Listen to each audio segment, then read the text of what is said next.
Great good morning officers. मैं सुमित कुमार सिंह आप तमाम यूपीएससी एस्पायरेंट्स या अन्य कोई कम्पिटिटिव एग्जामिनेशन की तैयारी कर रहे विद्यार्थियों का इस मगध पुत्र ड्रीम आईएएस यूट्यूब चैनल में अभिनंदन करता हूँ।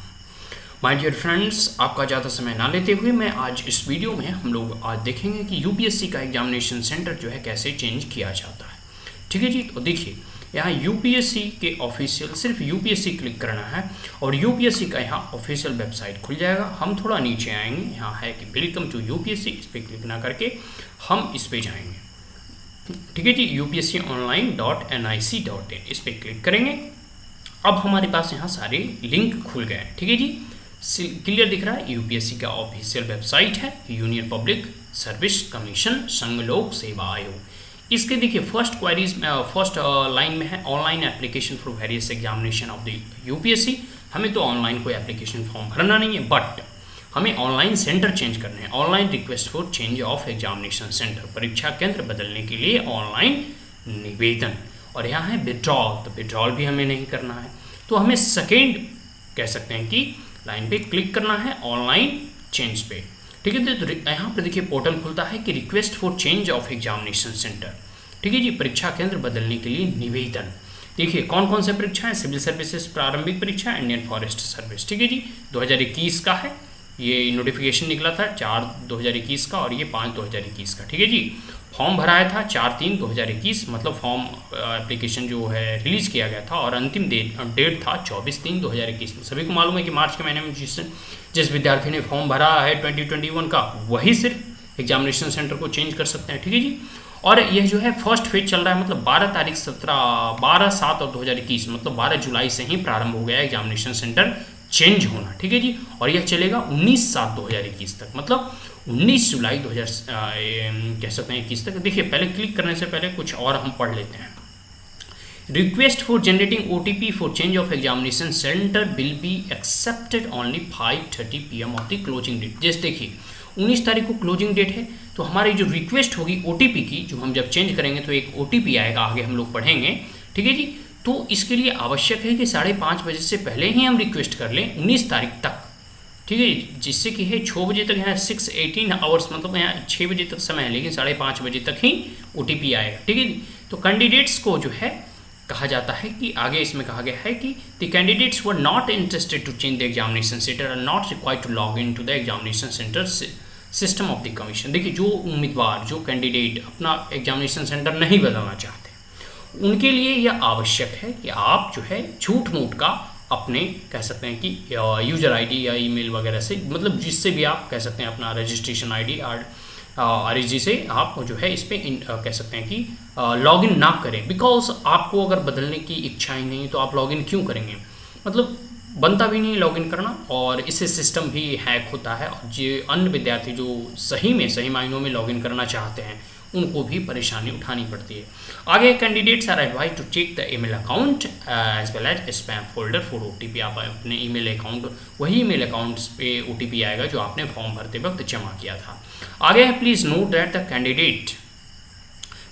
That the change of examination centre once submitted shall be treated as final. यह गांठ बांध लें, यह जान लें कि आपने एक बार अगर आप सबमिट कर दिया तो वह फाइनल होगा। अब आइए हम टू चेंज द सेंटर, अब इस पे हम क्लिक करेंगे। ठीक है जी, to change the centre click है। अब देखिए कुछ इंस्ट्रक्शन है उसे पढ़ लेना चाहिए, जिससे कि बाद में कोई गलती ना हो जाए। सिविल सेवा प्रारंभिक परीक्षा तथा भारतीय वन सेवा प्रारंभिक परीक्षा 2021 के परीक्षा केंद्र बदलना। Important instruction for change of examination centre. देखिए कहा जा रहा है उम्मीदवारों को, मतलब कैंडिडेट को ये सलाह दी जाती है कि परीक्षा केंद्र बदलने हेतु अनुरोध पत्र भरने से पहले अनुदेशों को ध्यानपूर्वक पढ़ लें, मतलब जो इंस्ट्रक्शन दिया गया है उसे केयरफुली उसे रीड कर लें। The commission has allowed admitted candidates of the civil services preliminary examination. सभी को मालूम है सिविल सर्विसेज प्रिलिमिनरी एग्जामिनेशन और फॉरेस्ट सर्विस एग्जामिनेशन 2021 को एग्जामिनेशन सेंटर जो है चेंज करने का ऑप्शन दिया गया है। और कहाँ जो है इस पर upsconline.nic.in पे जो है 12/7/2019 से लेकर, ठीक है जी, जो है चालू हो गया है, प्रारंभ हो गया। आगे है पॉइंट नंबर 2। कैंडिडेट्स को कहा जाता है कि मतलब अपना परीक्षा केंद्र नहीं बदलना चाहते हैं तो उन्हें आयोग की परीक्षा केंद्र परिवर्तन प्रणाली में लॉगिन करने की आवश्यकता नहीं है। मतलब अगर आपको इच्छा नहीं है बदलने की तो झूठ मूठ का आपको जो है लॉगिन करने की कोई आवश्यकता नहीं है।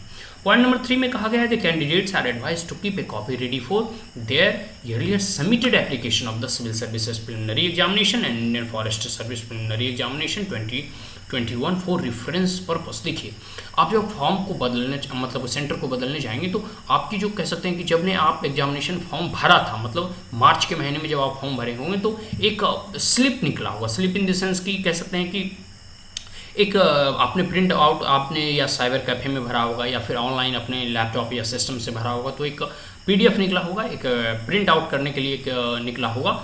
तो उस जो कह सकते हैं कि फॉर्म भरते वक्त जो स्लिप निकला होगा उस स्लिप्स को आप अपने पास रखें ताकि उससे कुछ अगर रेफरेंस भरा जाए तो वह आपको जो है सबमिट करना होगा चेंज करते वक्त।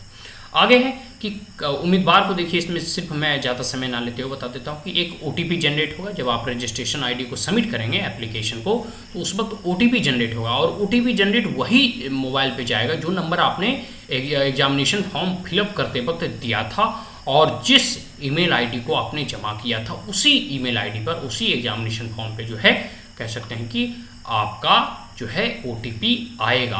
और ओटीपी मात्र आधे घंटे के लिए वैलिड है, तो इसलिए आवश्यक है कि आप अपने मोबाइल नंबर को, आप अपने ईमेल आईडी को अपने पास रखें ताकि आप फॉर्म भरते वक्त कोई परेशानी आपको ना उठाना पड़े और फट से आप जैसे ही आए वो तुरंत भर दें।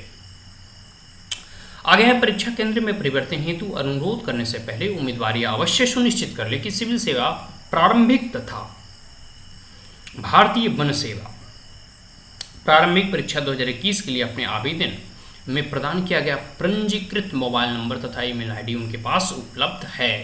अनुरोध तथा स्वीकार किया जाएगा उसी उम्मीदवार के मोबाइल तथा ईमेल ओटीपी, मतलब कह सकते हैं कि मतलब जो ओटीपी सही ढंग से भर पाएंगे। ओवरऑल मैं बता देना चाहता हूँ, यदि 15 मिनट की अवधि के भीतर ओटीपी प्राप्त ना हो तो रिसेंट दोबारा का विकल्प भी उपलब्ध है। देखिए अगर ओटीपी ना आए तो आप दोबारा भर सकते हैं, लेकिन ओटीपी अगर एक बार आ जाए तो आधे घंटे के लिए वैलिड है और आप उसे सबमिट कर सकते हैं।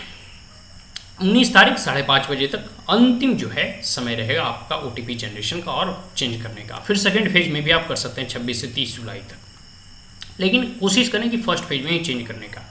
आगे the candidates are advise to keep safely a print out. देखिए मैंने पहले ही बताया जो स्लिप तो जब रजिस्ट्रेशन करने के समय मतलब जो आप फॉर्म भरे थे मार्च के महीने में उस वक्त भी एक स्लिप जनरेट हुआ था। अब जो है जब फाइनल आप सेंटर को चेंज करेंगे तब आपका भी है एक जो है स्लिप जो है जनरेट होगा, तो उस स्लिप को भी आपको अच्छे से रखना है एक प्रूफ के तौर पे ताकि भविष्य में कभी भी अगर मांग किया जाए उसकी सेंटर पे हो सके उसकी कह सकते हैं कि जांच पड़ताल की जाए, उसे चेक किया जाए जिस वक्त आप एग्जामिनेशन देने चाहेंगे। तो इसलिए यह सलाह दी जाती है कि आप उस जो है स्लिप को, उस प्रिंट आउट को अपने पास सेफ रखें। और मैं तो वही कहूँगा कि आपके जो एग्जामिनेशन फॉर्म भरते वक्त जो प्रिंट आउट निकाले थे उसी के साथ उसको भी स्टिक कर दें, मतलब पिन कर दें उसके साथ। ठीक है जी। आगे है कि अगर सक्सेसफुल हो जाए एग्जामिनेशन सेंटर चेंज, ठीक है जी, और ऑटो जनरेटेड ईमेल और एसएमएस जो है आपके एड्रेस पे, आपके मतलब मोबाइल और ईमेल एड्रेस पे आ जाए तो in the case candidates has not submitted the request for the change examination centre और फेसिंग एनी डिफिकल्टी, और कोई अगर डिफिकल्टी वगैरह हो तो आप यूपीएससी के ईमेल आईडी पे आप कह सकते हैं कांटेक्ट कर सकते हैं और नीचे कुछ नंबर्स भी दिए गए हैं, आप वहाँ भी कांटेक्ट कर सकते हैं। ठीक है जी। आगे है the candidates must note that once the request for the change of examination centre submitted no request for subsequent change shall be permitted. ठीक है। एक बार अगर आपने फाइनल सबमिट कर दिया तो किसी भी परिस्थिति में फिर आपको बदलने का अवसर नहीं दिया जाएगा। ठीक है जी। अब इतना पढ़ने के बाद आपको एस पे क्लिक कर देना है। अब आ गया आपकी रजिस्ट्रेशन आईडी। ठीक है जी। पंजीकरण संख्या। ठीक है जी। अगर आपने पंजीकरण संख्या भूल गए हैं तो आप यहाँ क्लिक कर सकते हैं। ठीक है जी। और या कैप्चा जो है यहाँ भर सकते हैं और यहाँ से आगे बढ़ जाएंगे। देखिए मैं कह सकते हैं कि अपने तरफ से कोई रजिस्ट्रेशन आईडी यहाँ पर नहीं डालने जा रहा हूँ। आप अपने अपने आईडी कह सकते हैं डालकर यहाँ से खुद से अब इसके बाद अपनी प्रोसीजर्स को आगे बढ़ा सकते हैं। मैं बस यहीं तक अब यही वीडियो अब समाप्त करना चाहता हूँ। मैं बस एक ओवरऑल जो है थोड़ी बहुत जो है गाइडलाइंस इंस्ट्रक्शंस क्या प्रोवाइड किया गया था कमीशन के द्वारा, वो आपके समक्ष रखने की चेष्टा किया और आपके समक्ष रखा। आशा करता हूँ कि ये वीडियो आपको अच्छा लगा हो, तो हमारे चैनल को लाइक शेयर और सब्सक्राइब करना ना भूलें। Also press the bell icon. कोई क्वेरीज, कोई कमेंट, कोई डाउट्स, कोई एडवाइस तो आप कमेंट बॉक्स में पूछ सकते हैं। Thank you once again, have a great day.